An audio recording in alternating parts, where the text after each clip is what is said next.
Hello students, today we are here to discuss about the remaining topics of chapter 3rd class 10th metals and non-metals। आज हम इस video में discuss करेंगे जो हमारे topics बच गए थे मेटल्स एंड नॉन मेटल्स के, उनको हम डिस्कस करेंगे।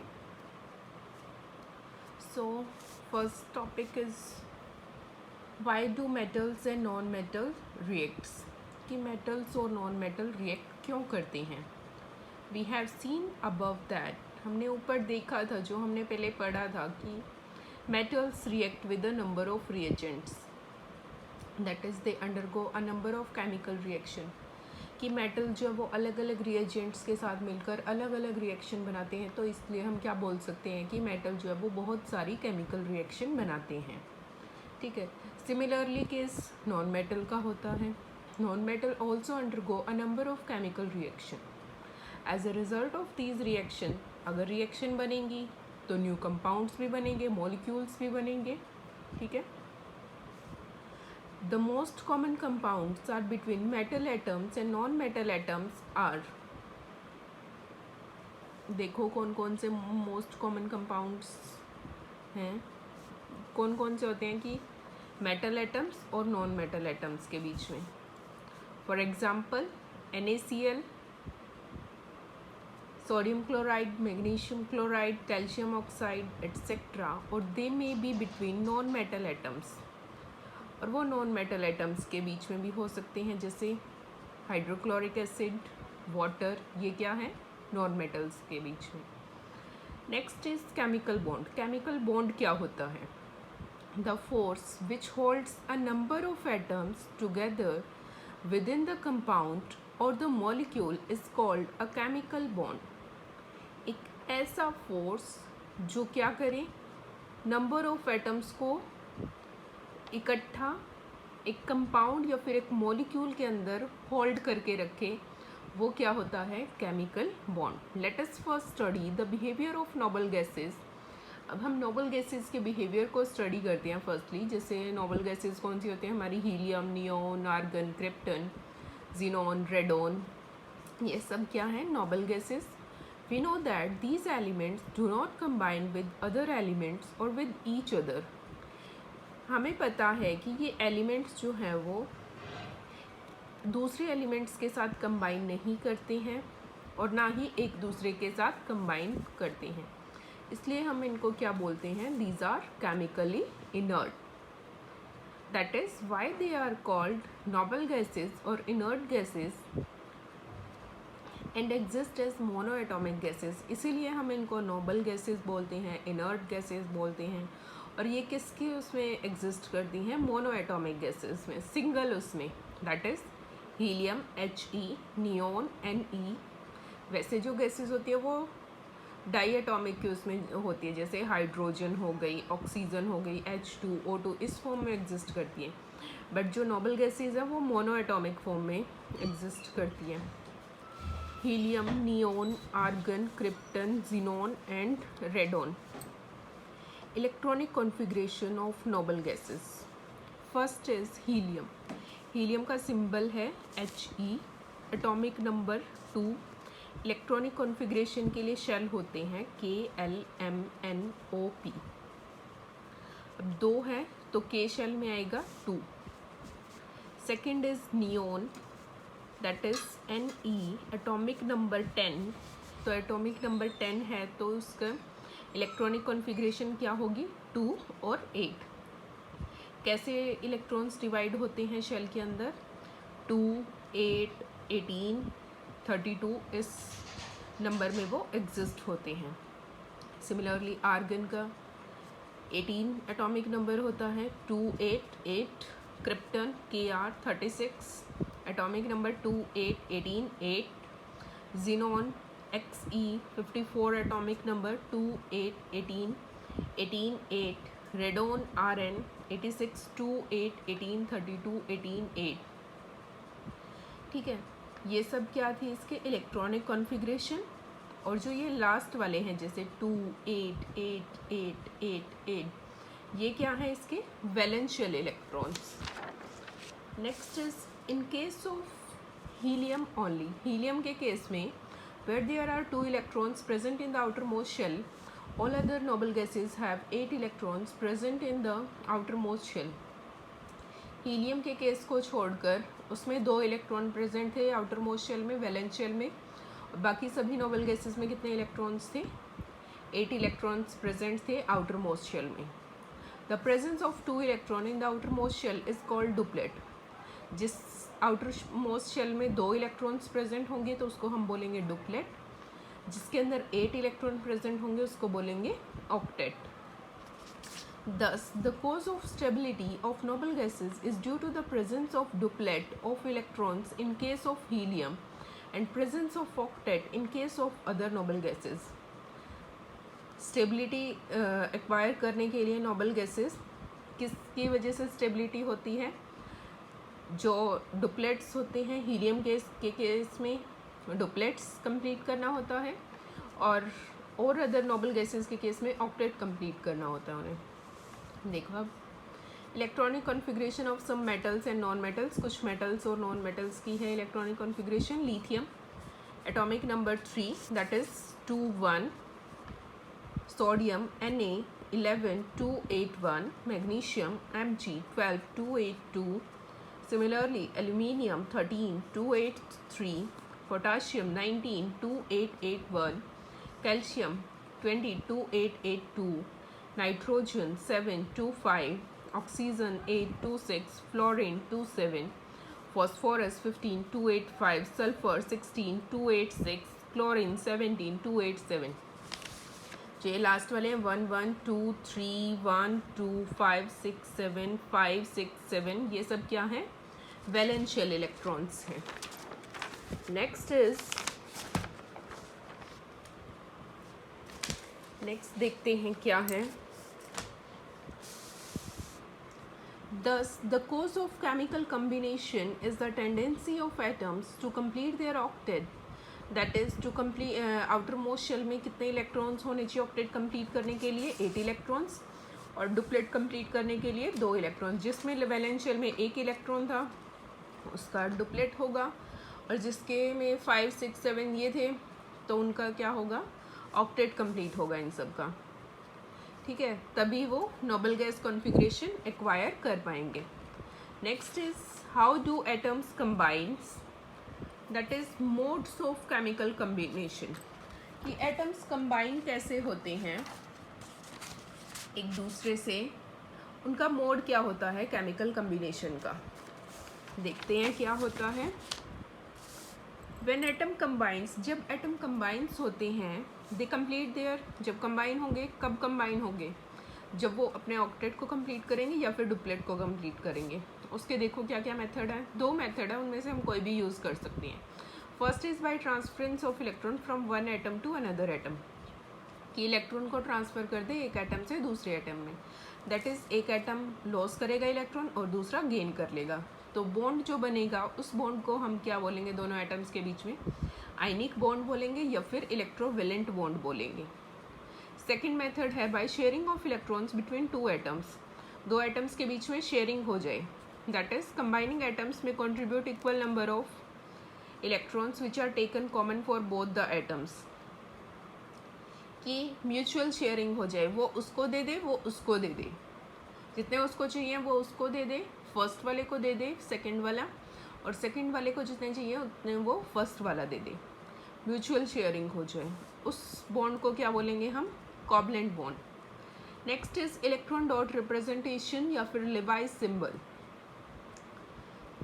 इलेक्ट्रॉन डॉट रिप्रेजेंटेशन इसमें देखते हैं. In the formation of a chemical bond between the atoms only the valence electrons that is the electrons of outer most shell are involve. जब भी हम केमिकल बॉन्ड बनाते हैं तो उसमें क्या होता है? इलेक्ट्रॉन्स कौन से यूज़ होते हैं? वैलेंस शेल के इलेक्ट्रॉन्स या फिर आउटर मोस्ट शेल के इलेक्ट्रॉन्स यूज़ होते हैं. G.N. लेवाइस थे जो Lewis introduced a simple method of representing the valence electron by dot or small crosses around the symbol of atoms. These symbol are known as electron dot symbol or Lewis symbol. G.N. Levi's ने क्या introduce किया था? एक method किया था valence electron को present करने के लिए कि उनके ऊपर जितने वैलेंस इलेक्ट्रॉन है उनको या तो डॉट से रिप्रेजेंट करें या फिर स्मॉल क्रॉसेस से। इन सिंबल्स को क्या बोलते हैं? इलेक्ट्रॉन डॉट सिंबल या फिर लेबिस सिंबल। देखते हैं अब इसके लिए एक टेबल है। Hydrogen atomic number 1, electronic configuration 1, valence electron भी 1, तो H के ऊपर 1 डॉट या फिर 1 क्रॉस लगा देंगे। बेरिलियम 4, 2 K शेल में, 2 L शेल में, तो वैलेंस इलेक्ट्रॉन ये वाले हुए 2, तो 2 बेरिलियम Be के ऊपर 2 डॉट लगा देंगे या फिर 2 क्रॉस लगा देंगे। कैल्शियम 20, 2 8 8 2, 2 वैलेंस इलेक्ट्रॉन ये वाले, तो कैल्शियम के ऊपर 2 या फिर 2 डॉट या फिर 2 क्रॉस लगा दिए। How do metals and non metals combine with each other? Formation of ionic bond. Metals और नॉन मेटल्स कैसे कंबाइन करते हैं एक दूसरे के साथ, और आयनिक बॉन्ड कैसे बनता है? When an atom losses electron, जब एक एटम लॉस करता है इलेक्ट्रॉन को, तो नंबर ऑफ इलेक्ट्रॉन्स जो वो लेस हो जाते हैं नंबर ऑफ प्रोटॉन से।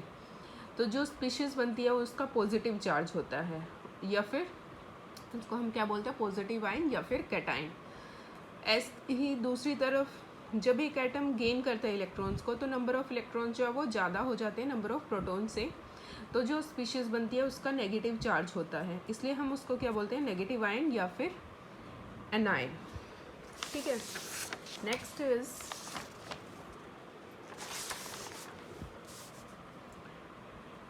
आयनिक बॉन्ड और इलेक्ट्रोवेलेंट बॉन्ड। आयनिक बॉन्ड और इलेक्ट्रोवेलेंट बॉन्ड किसको बोलेंगे?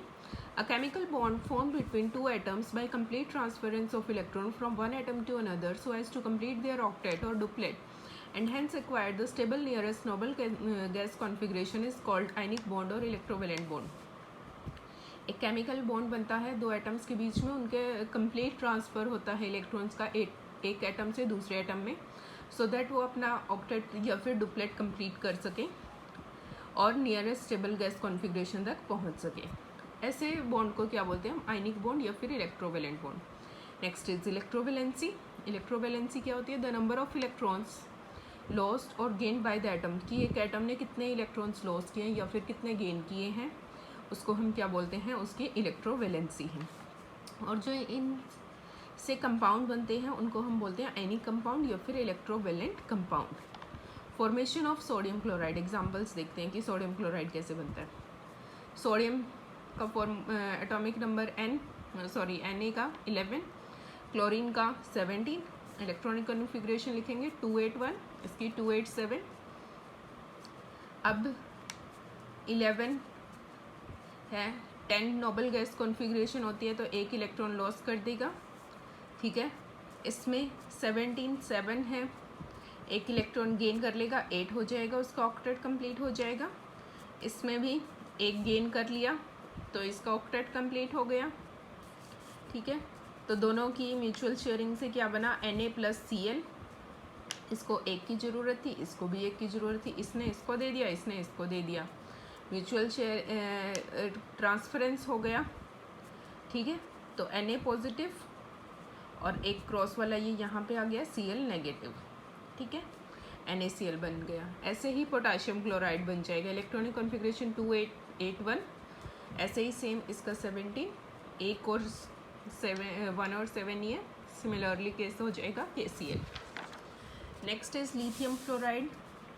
ऐसे ही इनका वो करेंगे हम, पहले एटॉमिक नंबर देखेंगे, फिर उनकी इलेक्ट्रॉनिक कॉन्फ़िगरेशन लिखेंगे, फिर उनके वैलेंस इलेक्ट्रॉन देखेंगे कितने कितने हैं, उसके अकॉर्डिंग हम क्या करेंगे? उनका इलेक्ट्रॉन्स का ट्रांसफरेंस करेंगे। लिथियम का 1 था, फ्लोरीन का 7,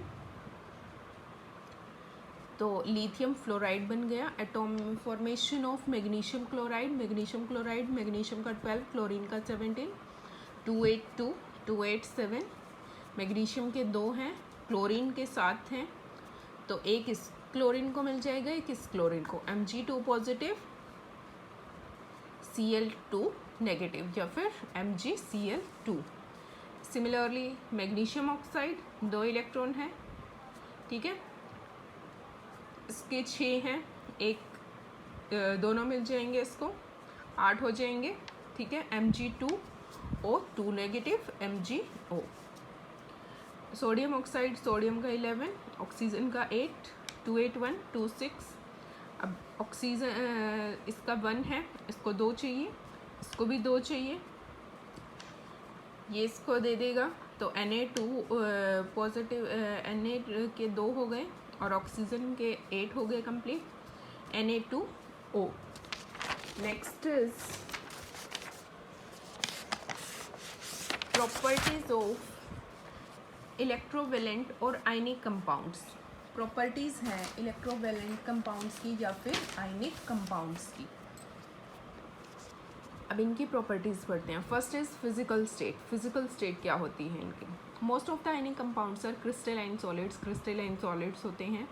दे आर रिलेटिवली हार्ड भी होते हैं because of strong electrostatic force of attraction, क्योंकि इनके अंदर strong electrostatic force of attraction होती है अपोजिट चार्ज आयंस के बीच में। ब्रिटल होते हैं, चमकदार होते हैं, और ये अगर इनके ऊपर फोर्स अप्लाई किया जाए तो पीसेस में इनको ब्रेक कर सकते हैं। इसके लिए लैब में टेस्ट कैसे करेंगे कि जो ये कंपाउंड है वो आयनिक कंपाउंड है।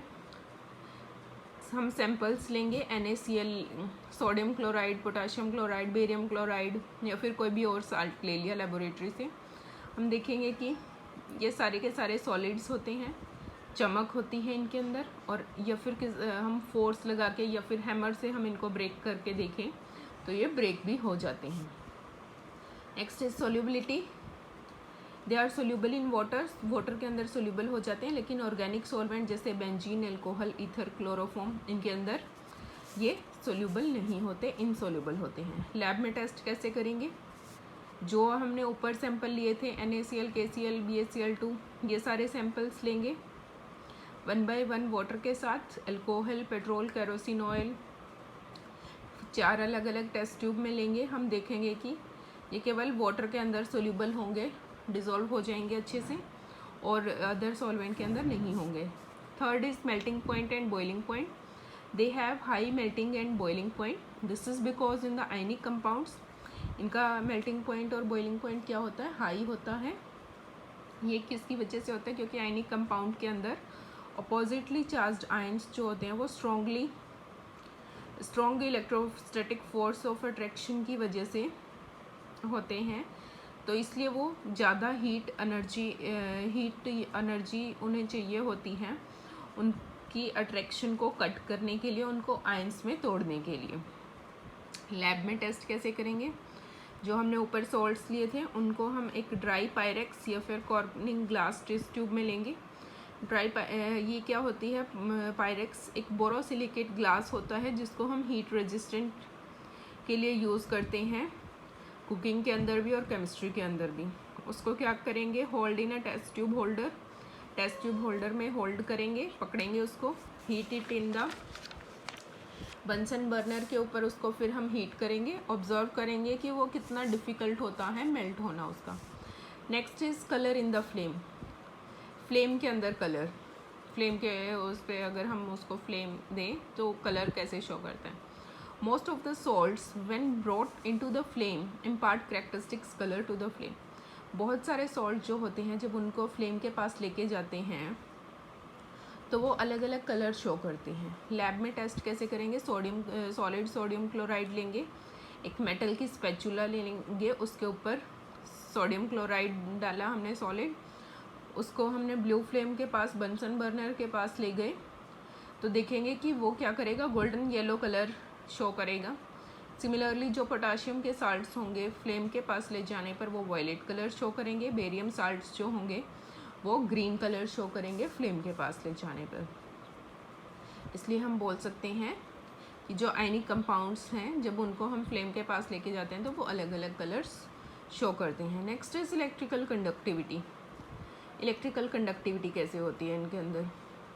सॉलिड स्टेट्स के अंदर आयनिक कंपाउंड्स कंडक्टिविटी नहीं इलेक्ट्रिसिटी कंडक्ट नहीं करते, क्योंकि अपोजिटली चार्ज आयंस जो है वो टाइटली हेल्ड होते हैं इलेक्ट्रोस्टैटिक फोर्स ऑफ अट्रैक्शन की वजह से, जिसकी वजह से वो फ्रीली मूव नहीं कर सकते strong electrostatic force of attraction की वजह से।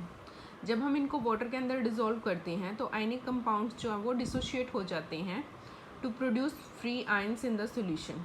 वाटर के अंदर डिज़ोल्व कर दिया तो वो अपने आयंस को डिसोशिएट कर देते हैं, फ्री आयंस में डिसोशिएट हो जाते हैं, टूट जाते हैं।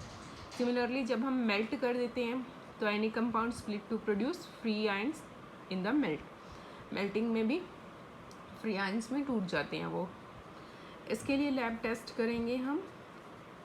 ये एक बीकर लिया, उसके अंदर हमने सॉल्ट सॉल्यूशन लिया जिसको हमने टेस्ट करना है। 2 ग्रेफाइट की रोड लगाई, एक मेटल, इनके ऊपर मेटल कैप लगाई, इनको जोड़ दिया हमने। एक को जोड़ दिया बैटरी के साथ और बल्ब लगा दिया, एक को जोड़ दिया स्विच के साथ। ठीक है, ये सेटअप बनाएंगे। फिर उसके बाद देखते हैं हम कि जैसे ही हम स्विच को ऑन करते हैं, करंट को ऑन करते हैं, तो बल्ब जो है वो ग्लो करना स्टार्ट कर देता है। इसका मतलब क्या है कि सॉल्ट सॉल्यूशन इलेक्ट्रिसिटी कंडक्ट कर रहा है। Next is ionic reaction. Ionic reaction, जैसे ionic compounds produce free ions in the solution, therefore reaction between two ionic compounds is the reaction between their ions. Ionic compounds free ion produce करते हैं, तो इसका मतलब कि वो क्या करते हैं कि उनके बीच में रिएक्शन होगी, 2 आयनिक कंपाउंड्स के बीच में रिएक्शन वो होगी उनके आयंस के बीच में। As oppositely charge ions combines very quickly, जैसे अपोजिटली चार्ज आयंस जो है वो क्विकली कंबाइन होते हैं, इसलिए ये रिएक्शन भी क्या होगी, वेरी फास्ट रिएक्शन होगी। लैब में टेस्ट कैसे करेंगे, AgNO3 सॉल्यूशन और NaCl सॉल्यूशन को एक टेस्ट ट्यूब के अंदर ऐड कर देंगे। हम देखेंगे कि हमें क्या मिलता है, सिल्वर क्लोराइड के प्रेसिपिटेट मिलते हैं immediately along with sodium nitrate in the solution. Solution के अंदर हमें सोडियम नाइट्रेट भी मिलेगा और AgCl के सिल्वर क्लोराइड के PPT मिलेंगे। AgNO3 that is silver nitrate plus silver sodium chloride, उसकी रिएक्शन करवाई तो हमें सिल्वर क्लोराइड के PPT मिले और सॉल्यूशन किसका मिला, सोडियम नाइट्रेट का। ये था आज का टॉपिक। इसमें हमने पढ़ा मेटल्स और नॉन मेटल्स कैसे रिएक्ट करते हैं। ठीक है, इलेक्ट्रॉन डॉट सिंबल के बारे में पढ़ा, कैसे कंपाउंड्स बनते हैं वो पढ़ा, आयनिक कंपाउंड कोवलेंट कंपाउंड के बारे में पढ़ा, और क्या पढ़ा, आयनिक कंपाउंड्स की प्रॉपर्टीज़ पढ़ी, ये सब था। नेक्स्ट वीडियो में हम डिस्कस करेंगे मेटल की अक्ररेंस की, उनको हम ओर से कैसे निकालते हैं। ठीक है, ये चीज़ें हम नेक्स्ट वीडियो में डिस्कस करेंगे। And thank you so much.